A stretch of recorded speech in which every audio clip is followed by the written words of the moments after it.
Hey guys, so recently I made a couple of changes to my studio, so I figured I'd make a short video and show you what those are. So there are two major changes I made. The first one is I finally got myself an 88 key MIDI controller.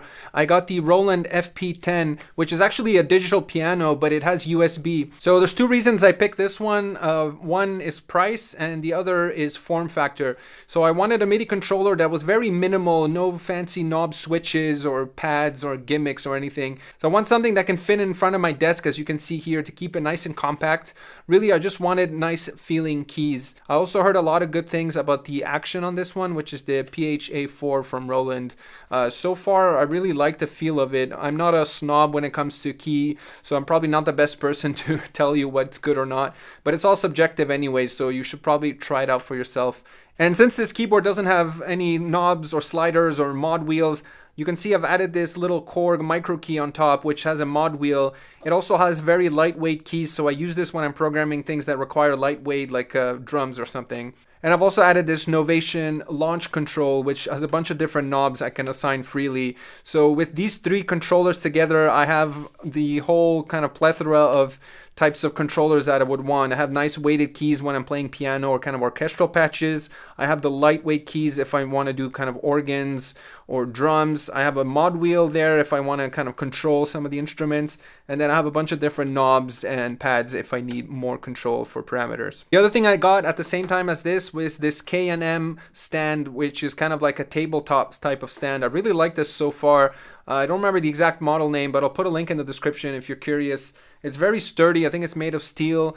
It's very simple in its form factor, and it's very kind of stable, and it's a low height, which is one of my requirements. So I wanted something where I can sit underneath it, which is why I picked the table style. And I wanted something that it can go low enough so that it can squeeze underneath my desk here. The other major change to my studio, as you can see down here, is I've added a Mac Mini, the 2018 model. So previously I was using a MacBook Pro from 2014. I think it was an i5 16 gigs. It was a dual core. And now I've upgraded to a 32 gig RAM, 512 SSD, 6 core i7. I think 3.2 gigahertz, and this is like a night and day change from my laptop. And the main thing that pushed me to get this was on my laptop I literally couldn't load one instance of Massive X, or even kind of some of the higher quality ones like a Repro 5. If I just play one instance and I play one chord, it would just, the CPU would go crazy. And with this Mac Mini, no problem, I can just throw in Massive X. It barely even goes to 1% now. It goes a bit more than that, but the fan doesn't overheat. I can just run it smoothly. And I can also run screen capture software at the same time as Ableton now without overheating the CPU, which was a nice bonus for me because as somebody who makes YouTube content, it's important for me to be able to record the software that I'm talking about. So that was kind of the main reason I wanted to get this machine. I also eventually want to get into live streaming maybe. So that's it in terms of the new purchases. The rest of the stuff I've had before, so it was just a matter of rearranging things. So because now I have a Mac Mini, I needed a monitor, so I pulled up my ViewSonic, which I had already.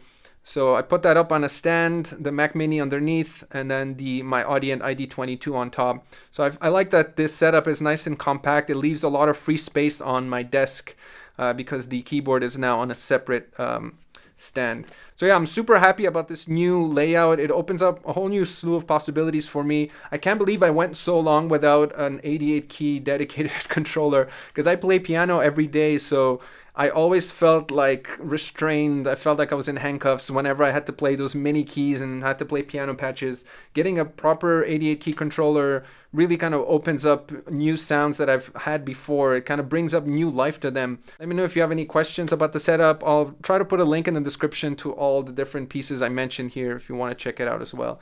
All right, thanks for watching. I'll catch you guys in the next.